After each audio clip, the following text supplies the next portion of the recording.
Hi everyone, welcome to Niga Med Guide. Today we will discuss anatomy of the liver. Liver is the main accessory organ of the digestive system. It is the largest gland of the human body, weighing about 1 to 2.3 kg.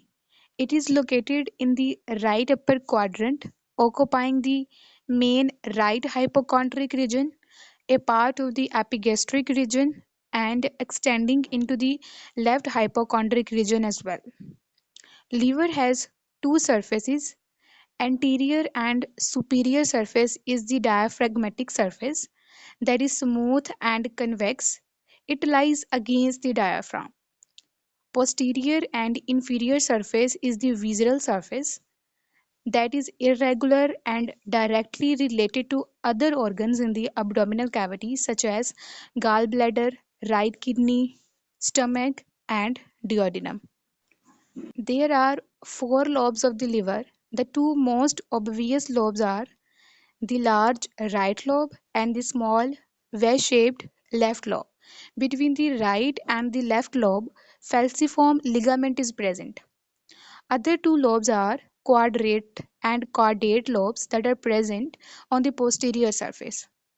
On the posterior surface, there is a region named as portal fissure or porta hepatis where various structures enter or leave the gland.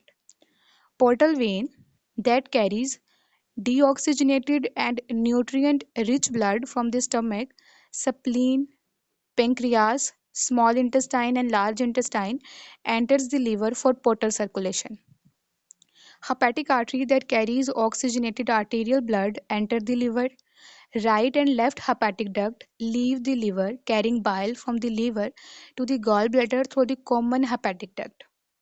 Sympathetic and parasympathetic nerves enter the liver for the nerve supply. Lymph vessels leave the liver to drain lymph through abdominal and thoracic nodes. Now let's talk about the organs associated with the liver. Means how is the liver related to the other organs in the abdominal cavity? Superiorly and anteriorly, liver is related to diaphragm and anterior abdominal wall. Inferiorly, stomach, bile ducts, small intestine, large intestine, right kidney, and adrenal glands are associated with the liver. Posteriorly, esophagus, inferior vena cava, aorta, gallbladder, and vertebral column are associated with the liver. Laterally, lower ribs and diaphragms are related to the liver. Structure of the liver. The main structural and the functional unit of the liver is the liver lobule. Here is a structure of the liver lobule. It is hexagonal in shape. Central vein lies on the center and portal triads are present at the corner. Portal triads consist of portal vein, hepatic artery, and bile ducts. This system allows efficient blood flow and bile drainage. We study its component by taking a cross-sectional part of it. This is the central vein located in the center and collects blood from the liver sinusoid. Blood eventually drains into the hepatic vein and inferior vena cava.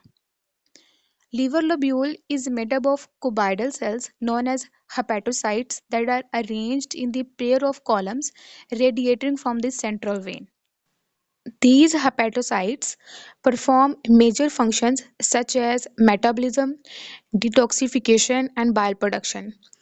Between the columns of the hepatocytes, irregular blood-containing surfaces are present known as sinusoids.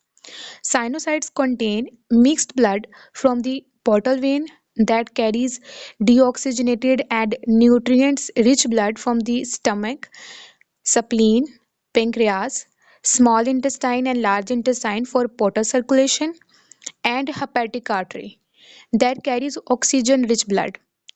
Specialized macrophages present in the sinusoids are Kupffer cells, whose function is to ingest and destroy old red blood cells and any foreign particle. In this way, liver also takes part in the defense function of the body by these Kupffer cells. One of the most important function of the liver is the production of the bile. So it is seen that bile canaliculi containing bile also run between the columns of the hepatocyte. So it means that each column of the hepatocytes has bile canaliculus on the one side and sinusoids on the other side. Bile canaliculi join to form the bile canal that eventually join to form the right and left hepatic bile duct that drain the bile from the liver to the gallbladder. Lymphoid tissues and lymph vessels are also present in each lobule. Podotriates present at an angle of the liver lobule consist of a branch of the hepatic artery, branch of the portal vein, and bile ducts. Blood flow through the liver. Liver is supplied by two vessels. The first one is the hepatic artery that carries oxygenated blood. The second one is the portal vein that carries deoxygenated and nutrients rich blood from the stomach, spleen, pancreas, small intestine, and large intestine. It means that venous blood from these specialized organs, instead of draining directly into the inferior vena cava and right atrium of the heart, first goes through the liver for detoxification. And this circulation is known as portal circulation. Blood from the hepatic artery and portal vein mixed in the sinusoids. Blood from the sinusoids drain into the central vein, and central veins from various lobules join to form the hepatic vein. Blood eventually drain from the hepatic vein into the inferior vena cava and right atrium of the heart. We will discuss physiology of the liver in the next lecture. If you found my video helpful, then kindly subscribe, like and share my channel. Thank you for watching.